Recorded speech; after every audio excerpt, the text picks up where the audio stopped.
During the Third Reich, millions of girls were recruited into a structure designed to mold every aspect of their thinking, their body, and their role in society. They were not passive victims of the regime, but cogs formed from childhood to serve the National Socialist State with absolute devotion.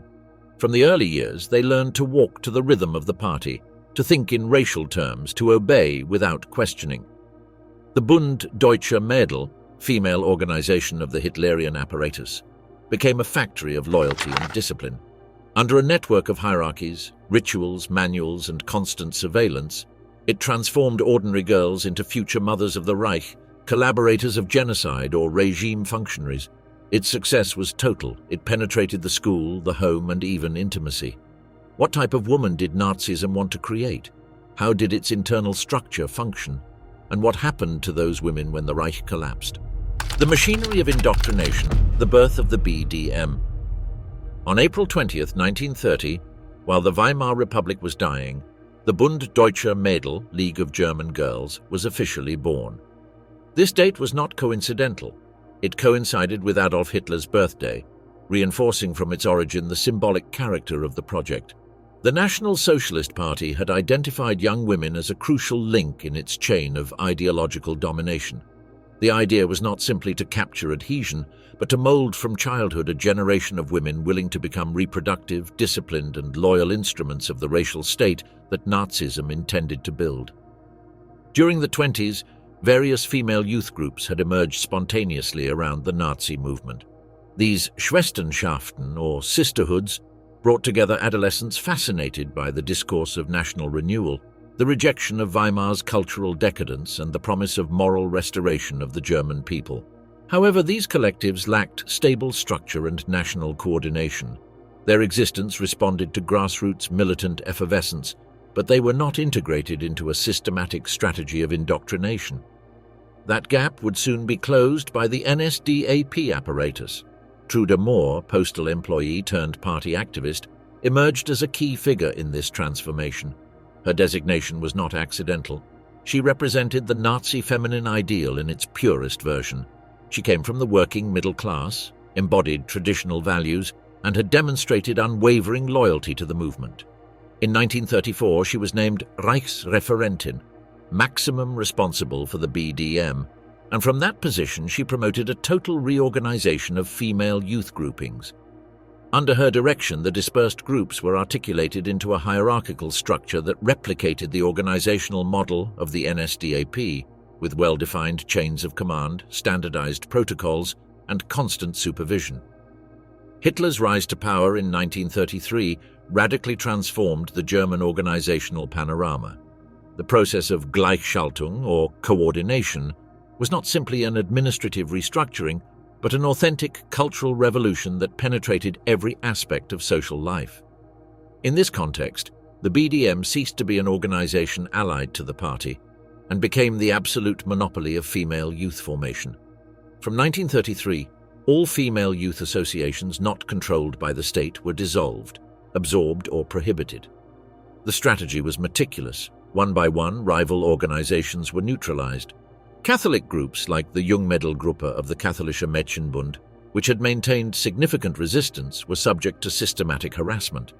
The Interior Ministry, through police and administrative organs, proceeded to arrest community leaders, confiscate ecclesiastical properties, and apply economic sanctions to families that refused to allow their daughters' integration into the BDM.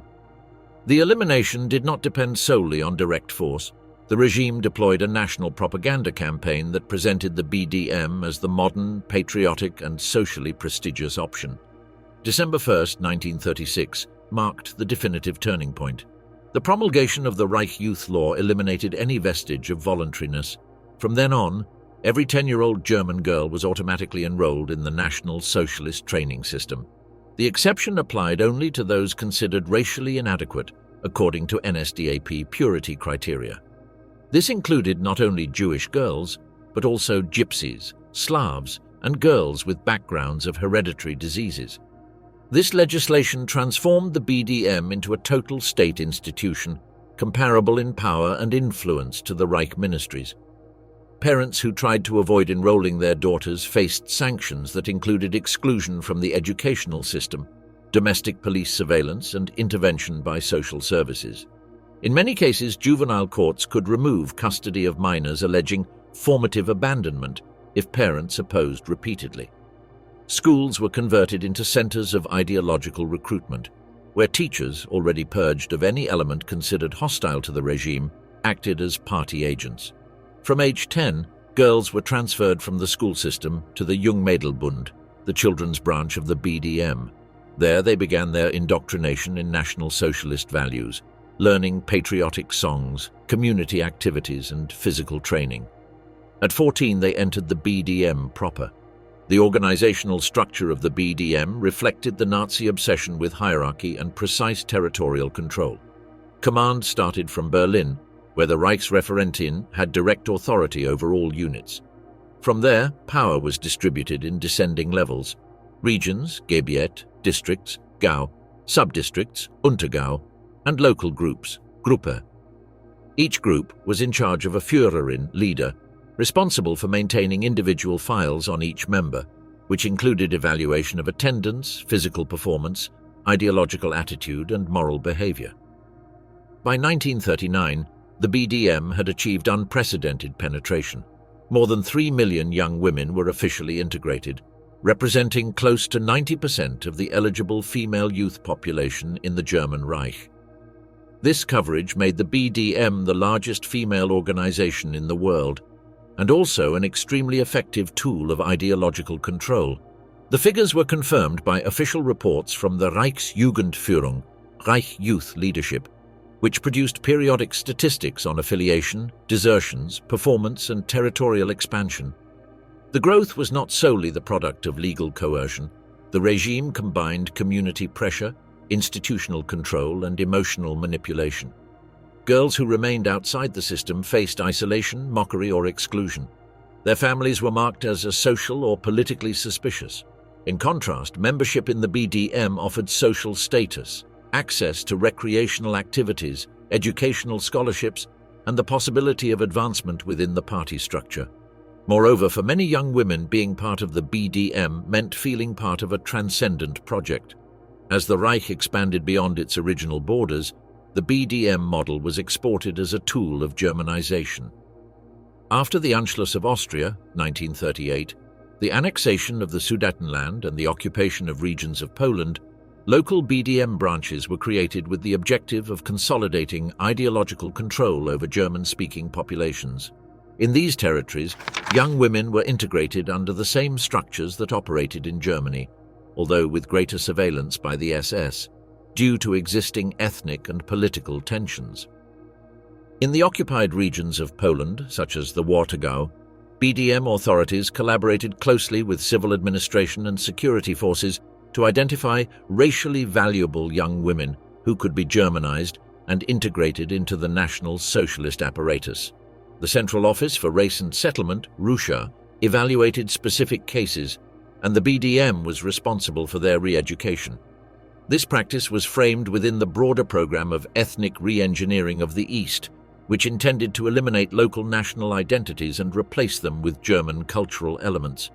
In its first 10 years, the BDM went from being one more youth organization within the political spectrum to becoming the official apparatus for training millions of girls in the Third Reich, with a control capacity that extended from primary school to the most intimate decisions of the home. The success of the BDM as an indoctrination machine did not reside solely in its structure nor in its propaganda, but in its capacity to transform forced membership into voluntary loyalty. By the time those girls grew up, many no longer conceived their identity separate from the state that had molded them since childhood. Captive minds, the ideological factory of the BDM. The BDM educational system was a meticulously designed program to transform girls into ideological guardians of the Reich. Each age had specific objectives. Each activity pursued a formative purpose. Each content was aligned with the National Socialist vision. It was not a matter of simple instruction, but of pedagogical engineering, whose goal was to disarticulate independent thinking and reconstruct it under the principles of race, obedience, and sacrifice. In the Jung Mädelbund, 10 to 14 years, the emphasis fell on breaking childhood individuality through progressive immersion in the National Socialist community. Apparently innocent activities, group games, patriotic songs, forest excursions, were designed to generate emotional bonds with German land, the German people, and the figure of the Führer. From the early years, girls were instructed in the idea that their individual value did not depend on their capabilities or personal interests, but on their contribution to the racial collective. Their identity should be defined by blood, not by will. The passage to the BDM proper, 14 to 18 years, marked the beginning of intensive indoctrination. Here began a phase of systematic racial education based on biological pseudosciences, which presented human differences as immutable biological hierarchies. Young women studied supposed physical characteristics that distinguished Aryans: cranial proportions, eye color, facial symmetry, height, bone structure. Basic notions of genetic inheritance and Mendelian laws manipulated to justify eugenics were also introduced. Racial instruction was not limited to theory. Practical exercises were conducted where girls practiced racial identification through photograph analysis, measured their own skulls and facial proportions with anthropometric instruments, and participated in simulations where they had to classify human groups according to their supposed biological value. These activities not only reinforced Aryan supremacy, but naturalized racism as scientific truth and prepared future mothers to apply racial criteria in matrimonial and reproductive decisions. Ideological systematization depended on carefully designed pedagogical literature. The manual Der Weg zum Deutschen Mädchen, The Path to the German Girl, functioned as the Bible of National Socialist feminine behavior. There the fundamental virtues were delineated: purity, sexual chastity and racial cleanliness, discipline, absolute subordination to authority, and sacrifice, putting the needs of the people before individual desires. It was a moral code that fused biology with ethics and regulated the daily conduct of millions of adolescents. Another key text was the Lebenskunde, a kind of education for life from the point of view of the racial state. This manual converted personal emotions into political instincts. It taught that physical attraction should be directed exclusively toward Aryan men, that the desire for maternity was a natural vocation derived from the Germanic soul, and that visceral rejection toward Jews was an expression of ancestral genetic wisdom.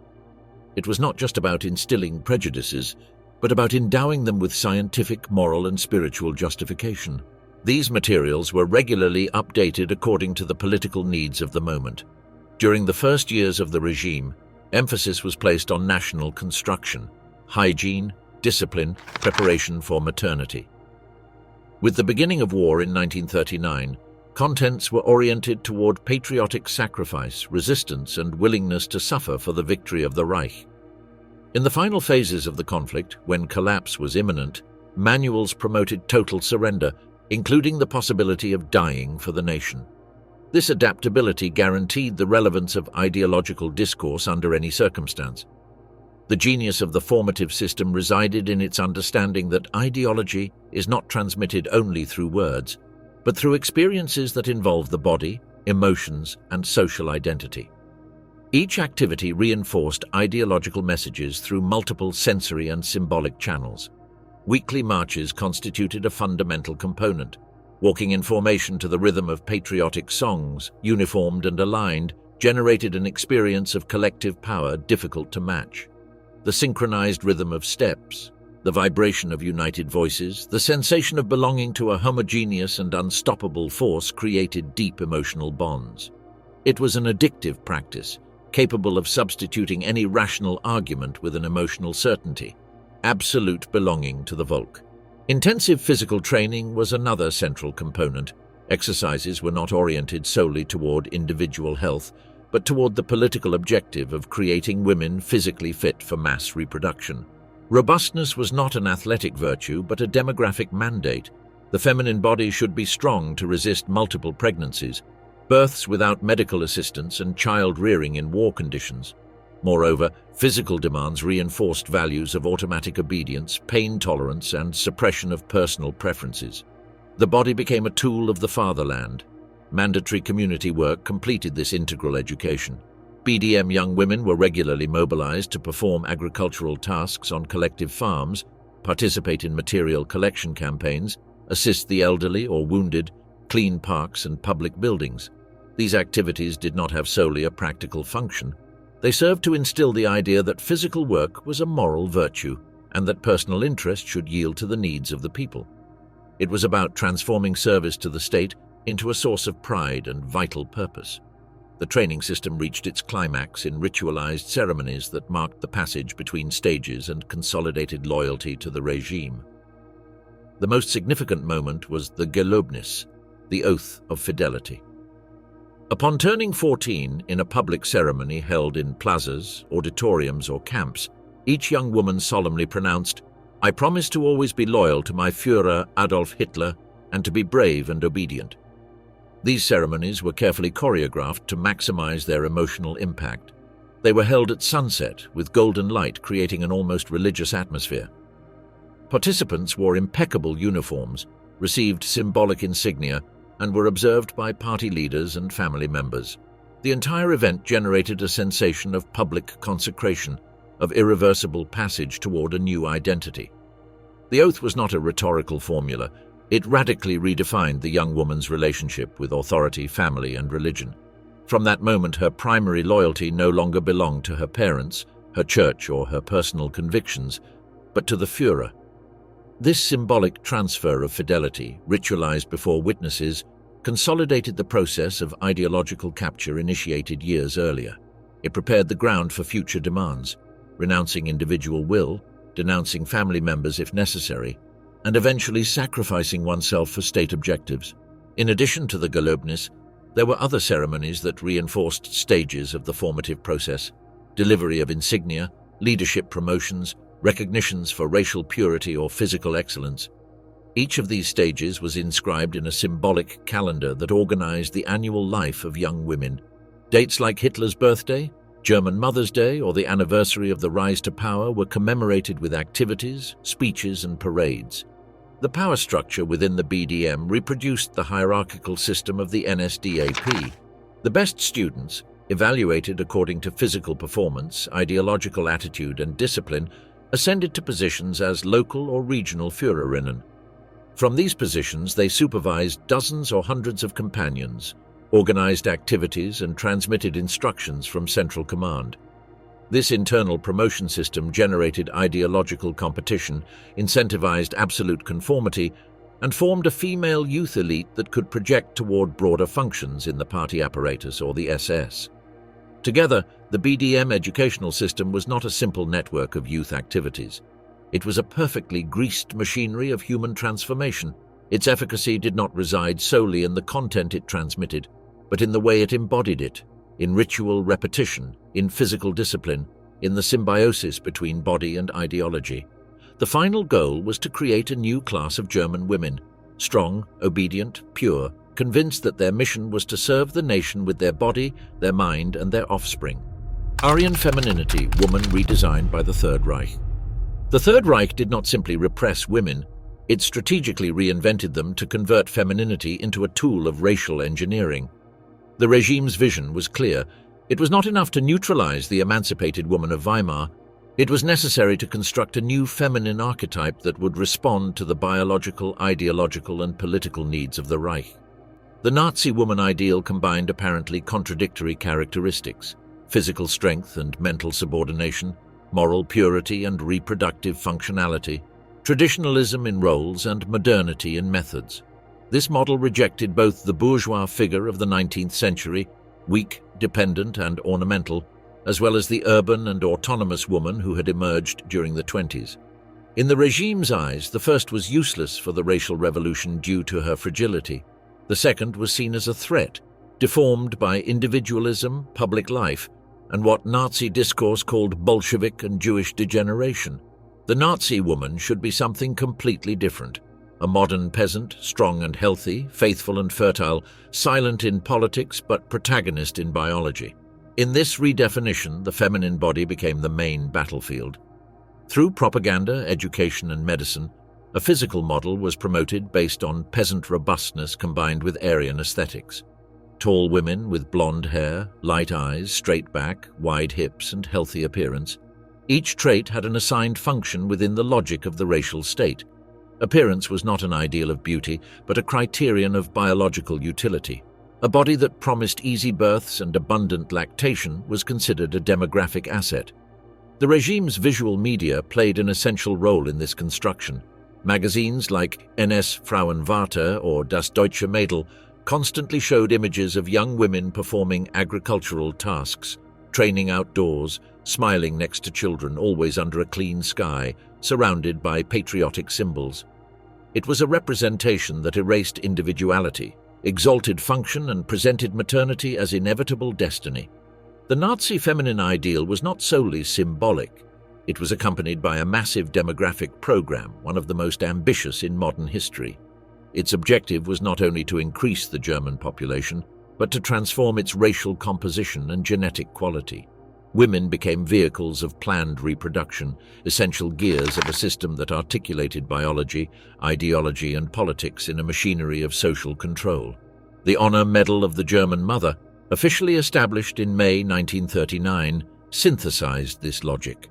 The distinction was awarded in 3 grades: bronze for women with at least 4 children, silver for 6, gold for 8 or more. It was delivered in solemn ceremonies on August 12th, Hitler's mother's birthday, to reinforce its symbolic character. The decoration was not solely decorative. It granted tangible benefits, such as preferential access to housing, subsidies, and community prestige. Maternity ceased to be an intimate experience to become service to the state. Additionally, couples with children accessed tax reductions, priority in housing allocation, food bonuses, and school scholarships. In contrast, marriages without offspring were penalized with additional taxes, exclusion from certain social benefits, and administrative restrictions. Thus, the state traced a legal and economic architecture that aggressively promoted procreation, always under racial criteria. The regime was not content with promoting maternity among women considered Aryan. It also deployed a profound intervention in the intimate life of those who did not meet its standards of racial purity. This policy was based on 2 pillars: preventing reproduction of undesirables and repressing racially impure unions. The law for the prevention of progeny with hereditary diseases, approved in July 1933, was the first major step in this direction.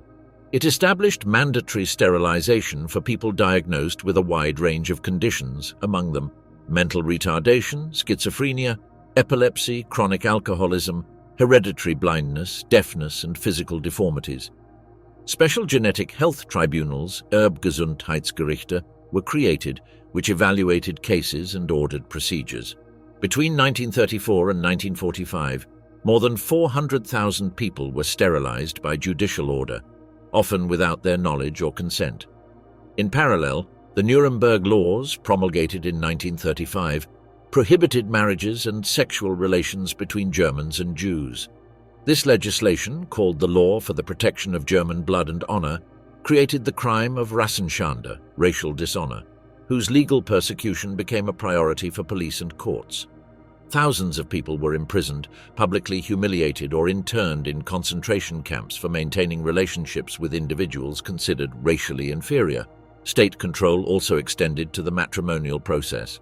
Couples who wished to marry had to obtain a certificate of racial and genetic suitability. This included genealogical analyses of at least 3 generations, exhaustive medical examinations, and ideological conduct reports. German doctors became instruments of the racial apparatus, charged with detecting any genetic or physical trait that could contaminate the purity of the folk. The Lebensborn program, created by Heinrich Himmler in December 1935, represented the culmination of this biopolitical logic.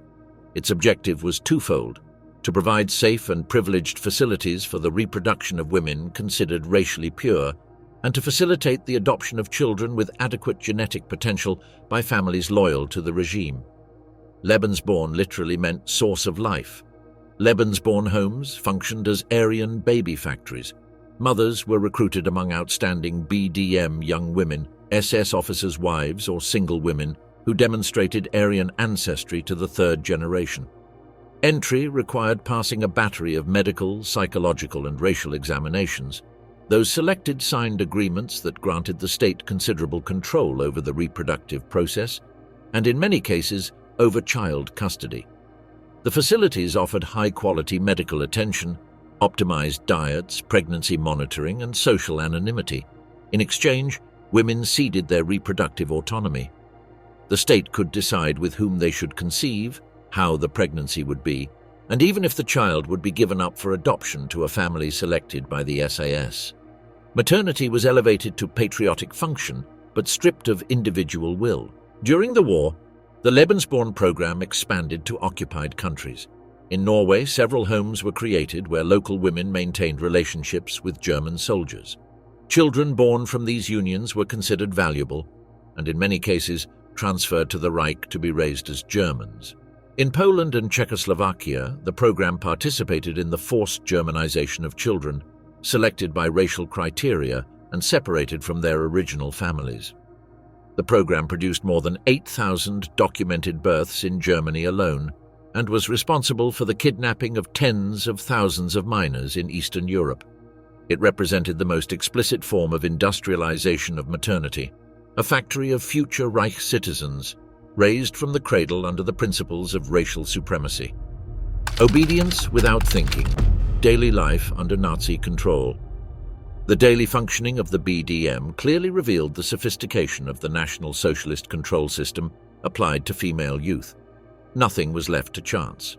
Every aspect of young women's lives was regulated by precise norms that transformed spontaneous behaviors into political acts. In this way, a generation was built whose submission became automatic, deeply internalized and functional to the regime. The uniform was the first tool of silent indoctrination. It consisted of a white blouse, blue pleated skirt exactly at knee height, black neckerchief tied with precision, and regulation shoes. No variations were allowed. Each garment had to adjust to a specific norm regarding size, color, and position. This obsession with apparently trivial details served as training for permanent self-control. Girls learned from the use of clothing that everything in their body should reflect order, purity, and obedience. The insignia sewn on the uniform not only distinguished membership, but established a symbolic system of constant hierarchization. The red diamond with swastika was the basic emblem, but there were dozens of complementary insignia that indicated leadership, athletic excellence, ideological achievements, seniority, or special merits. The uniform thus functioned as a visual language of internal status, generating permanent competition for recognition. Membership was not enough. One had to excel in loyalty and dedication. In addition to uniforms, impeccable bodily presentation was required. Hair collected, erect posture, clean nails, absence of makeup. Each physical detail should communicate rectitude, chastity, and discipline. Feminine aesthetics were stripped of any individualizing or sensual element. It was not a matter of fashion, but of ideology. The body should reflect total subordination to the collective ideal. The weekly life of BDM members followed a strict and structured calendar, without space for improvisation or free leisure. Wednesdays, known as Heimabende, home evenings, were dedicated to domestic activities combined with ideological indoctrination. Young women performed embroidery, sewing, or preparation of traditional meals while listening to readings from Mein Kampf, memorizing dates from the National Socialist calendar, or discussing German values under the supervision of a local Führerin. Saturdays were reserved for intensive physical training, sessions of gymnastics, athletics, swimming, or prolonged marching. Basic paramilitary exercises were also practiced, such as formation, displacement by commands, and physical resistance. These practices did not have as their main objective health, but the creation of obedient bodies capable of executing orders with automatic precision. The dissociation between will and action was reinforced by mechanical repetition and group synchronization. Sundays included collective excursions with recreational and formative purposes. Walks through the German countryside, visits to historical monuments associated with the Nazi movement, or cultural encounters where art aligned with the regime's aesthetics was promoted were organized. These outings reinforced emotional connection with the land, history, and racial community, forming a collective identity where national belonging was experienced as mystical bond. This weekly rhythm not only structured time, but completely occupied the mental and emotional space of young women. Activities left no margin for the development of personal interests, nor for introspection. Every hour was designed to reinforce a value, an idea, or a conduct. Spontaneous leisure was interpreted as a sign of moral weakness or tendency toward individuality, both characteristics considered deviant. Obedience within the BDM was maintained through a complex and effective disciplinary system, which combined constant surveillance with graduated punishments. Infractions were classified on a hierarchical scale, from minor faults like late arrivals, careless uniform, or passive attitude, to major crimes like criticism of the Führer, rebellious attitudes, or contact with racially impure persons. Sanctions were progressive: verbal warnings, negative reports in the file, temporary exclusion from activities, and in serious cases, definitive expulsion from the organization, which entailed family, school, and community consequences. A young woman expelled from the BDM was considered suspect of disloyalty, and her family was marked as potentially hostile to the state. The internal denunciation system was one of the most perverse tools of control. Young women were actively incentivized to report suspicious behaviors, not only among their companions, but also within their own homes. Parents who expressed doubts, siblings who made political jokes, or teachers who deviated from the curriculum could be denounced by daughters, and students converted into involuntary agents of the state. This dynamic undermined family trust and placed the BDM as the primary loyalty structure above traditional affective bonds. Local groups were supervised by Führerinnen who sent periodic reports to district and regional levels. These reports included evaluations of individual behavior, attendance, ideological performance, and observations about family attitude. In this way, each young woman was under constant scrutiny, and any deviation could generate repercussions. The BDM transformed even the most innocent activities into instruments of indoctrination. Children's games were modified to reflect the hierarchical structure of the regime. Role-playing games included simulations of leadership, obedience, surveillance, or identification of internal enemies. Popular songs were rewritten to include patriotic slogans, references to Hitler, and verses about racial purity. Even crafts were oriented toward the production of symbolic objects, flags, emblems, portraits of the Führer, or decorations for party commemorations. Summer camps were considered the climax of this total immersion strategy. They were held in places away from cities and lasted between 1 and 3 weeks. During that time, young women lived in an environment completely controlled by the BDM, where every moment of the day was regulated. From awakening to nightly rest, activities responded to a strict schedule that combined physical work, ideological indoctrination, collective rituals, and continuous surveillance. In these camps, girls were intentionally separated from their families and usual environments.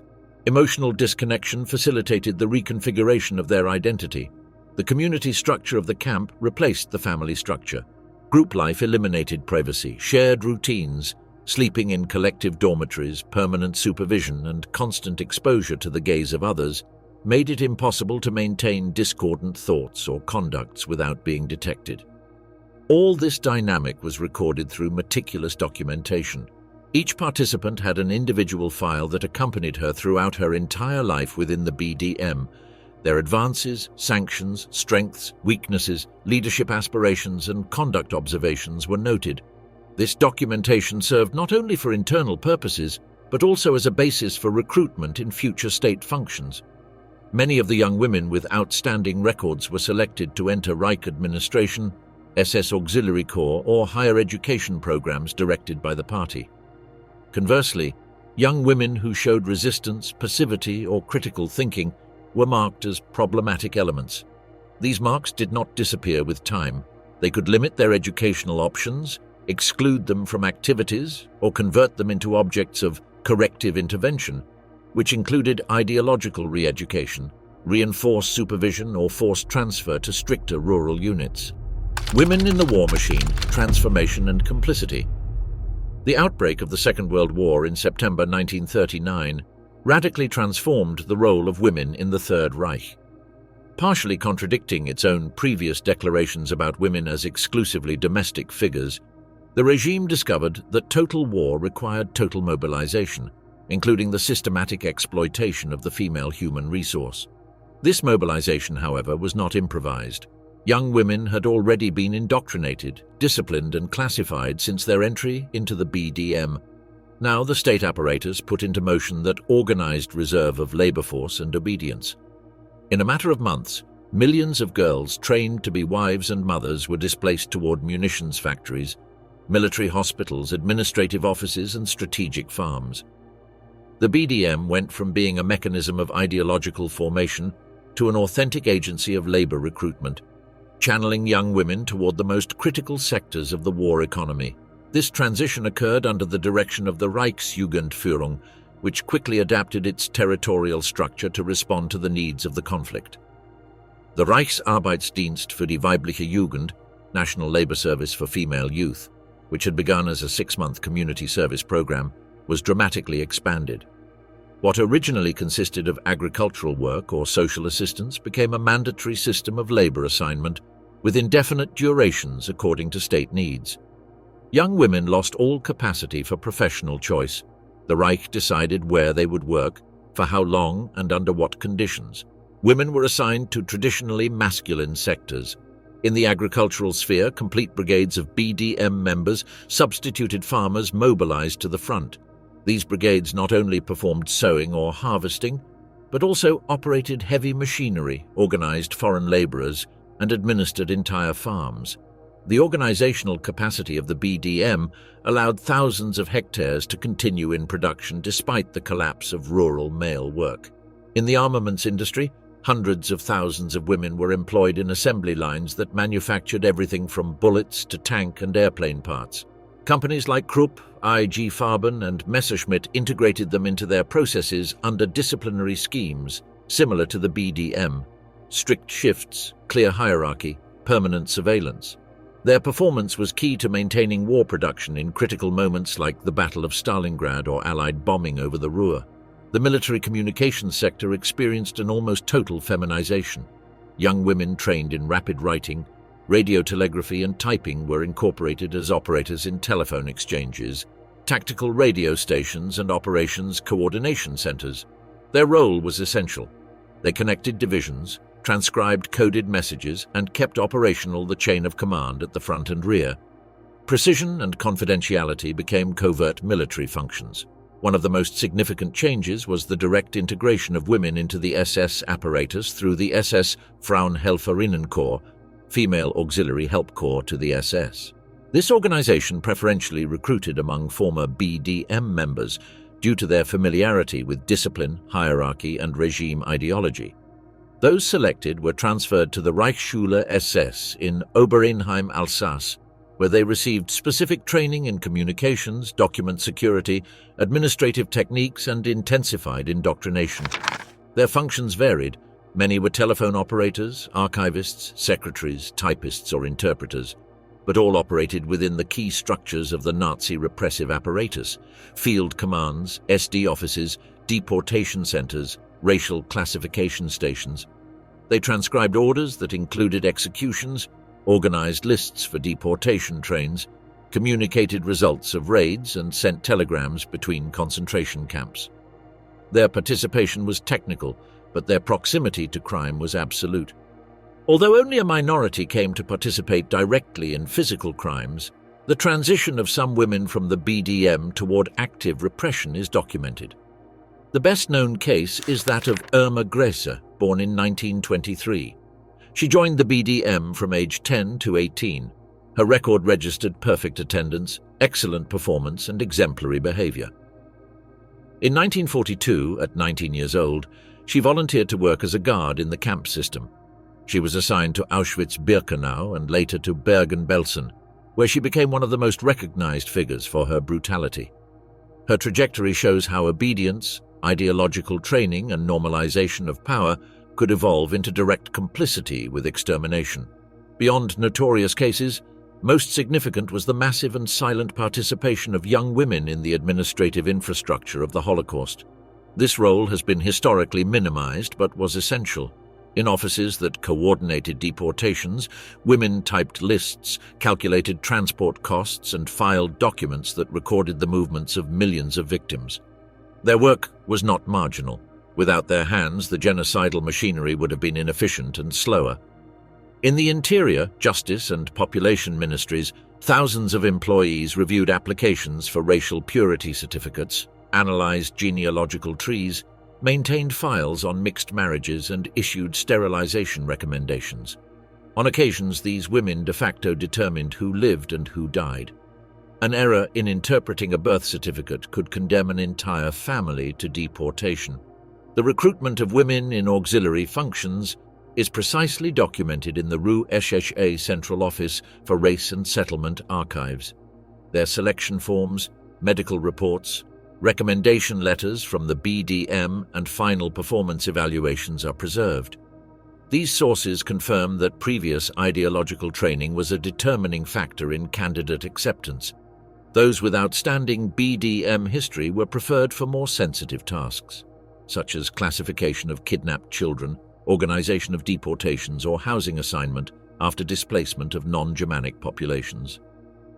From 1942, with the worsening of war and increased male casualties, the regime also began to incorporate women into air defense units, railway services, and field medical teams. These functions, although less linked to genocide, reinforced the idea that the female body should be functional to the state even in environments of physical or psychological risk. The doctrine of sacrifice extended beyond the home. In many cases, women trained in the BDM lost their lives in bombings, transports, or border posts, serving without having wielded a weapon. The expansion of the female role in war was celebrated by the regime as a show of fidelity and racial discipline. However, subsequent historiography has demonstrated that many of these women never questioned their role, even when faced with proximity to crime. The machinery of obedience that had been instilled in them since girls operated with efficacy during the years of conflict. The structured submission of the BDM became technical collaboration with the Nazi death apparatus, without most of them coming to see their work as part of a criminal system. Fall of the myth, the BDM, after the collapse of Nazism. The spring of 1945 marked the abrupt collapse of the ideological infrastructure that had molded an entire generation of German women. The BDM, which for 15 years had functioned as the backbone of National Socialist female formation, disappeared practically overnight when Allied forces occupied German territory. The central BDM offices in Berlin were occupied by Soviet troops who confiscated archives, arrested leaders, and converted facilities into military barracks. In Western zones, British and American forces implemented similar procedures. The organizational machinery that had coordinated the lives of millions of young women disintegrated in a matter of weeks.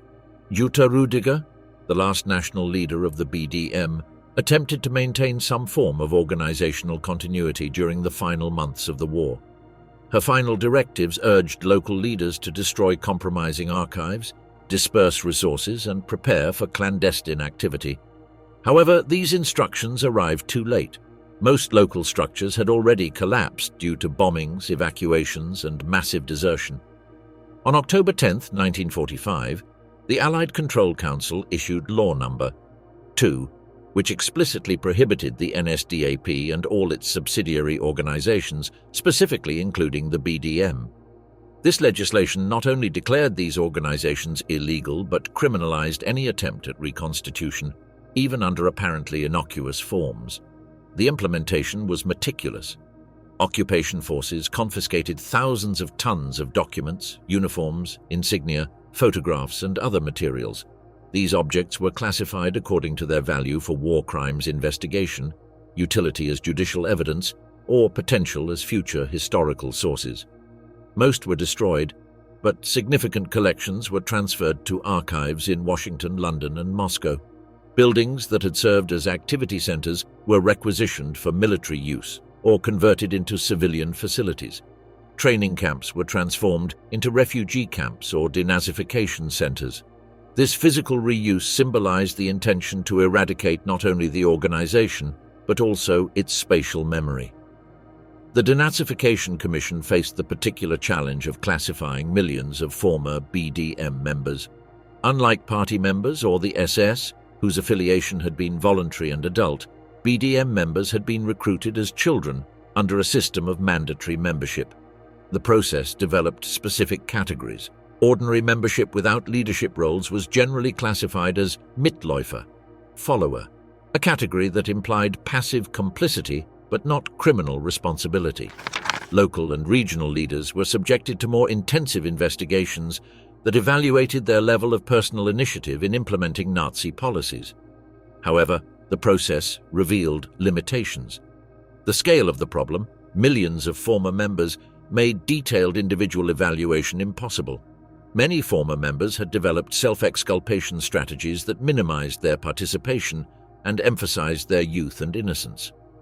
The narrative of deceived youth became a defense mechanism that facilitated social reintegration, but obstructed recognition of collective responsibilities. The most intensive investigations concentrated on cases where former members had progressed toward compromising roles: concentration camp administrations, deportation offices, euthanasia programs. These procedures could result in imprisonment or disqualification from public positions, but represented a minuscule fraction of the total. The dismantling of the BDM formed part of a broader effort to reconstruct the German educational system according to democratic principles. This reform faced the challenge of replacing not only specific contents of Nazi education, but also pedagogical methods that had privileged obedience over critical thinking. New guidelines explicitly prohibited any form of youth organization that replicated characteristics of the Nazi model: mandatory uniform, ritual salute, ideological indoctrination, or paramilitary structure. This prohibition extended even to apparently innocuous activities if they showed signs of authoritarian organization. Implementation required massive re-education of teachers, rewriting of textbooks, and creation of new institutions that promoted democratic values. However, this process faced significant resistance, especially in rural communities where traditional values had fused with elements of Nazi ideology. Replacing the BDM as a space for female youth socialization proved particularly complex. New youth organizations, designed according to American or British models, lacked the emotional appeal and sense of transcendent purpose that had characterized the BDM. Many former members experienced an existential vacuum that no democratic institution managed to fill completely. In the decades following 1945, the memory of the BDM was subject to a process of cultural sanitization that systematically minimized both its historical importance and its impact on the formation of a generation. This selective amnesia was not accidental but functional. It facilitated reintegration of millions of former members without obligating them to confront the extent of their participation in the Nazi project. The dominant narrative presented the BDM as a primarily recreational organization where innocent young women had been manipulated by malicious adult leaders. This interpretation ignored evidence about intensive ideological content, active participation in political activities, and the transition of some toward compromising roles within the repressive apparatus. Testimonies of former members, when they emerged publicly, tended to emphasize apparently benign aspects: friendships formed, sports activities, organized trips. Problematic aspects, racial indoctrination, denunciation of family members, participation in Nazi exaltation ceremonies, were consistently minimized or omitted. This construction of selective memory was reinforced by generational and political factors. During the Cold War, the need to integrate West Germany into the anti-communist alliance made it inconvenient to delve into uncomfortable aspects of the Nazi past. The generation that had participated in the BDM became the leading generation of the new republic, with obvious interests in minimizing their historical responsibility. Despite official erasure and cultural amnesia, the legacy of the BDM persisted in subtle but significant ways in post-war German society. Women who had spent their youth in the organization carried with them behavioral patterns, social expectations, and interpretive frameworks molded during years of intensive formation. Subsequent sociological studies identified problematic continuities in attitudes toward authority, cultural diversity, and the role of women in society. Although these continuities did not necessarily translate into explicit support for extremist ideologies, they did influence German political culture in ways that complicated democratic consolidation. The impact was particularly visible in the educational sphere, where many former BDM members became teachers who unconsciously reproduced authoritarian pedagogical methodologies. Although curricular contents had changed, teaching methods frequently replicated patterns of obedience and conformity. The family constituted another space where this legacy manifested. Former members, converted into mothers during the 50s and 60s, transmitted to their children expectations and values molded by their youth experience in the Nazi regime. This transmission was not conscious nor deliberate, but contributed to perpetuating problematic attitudes that would influence German politics for decades.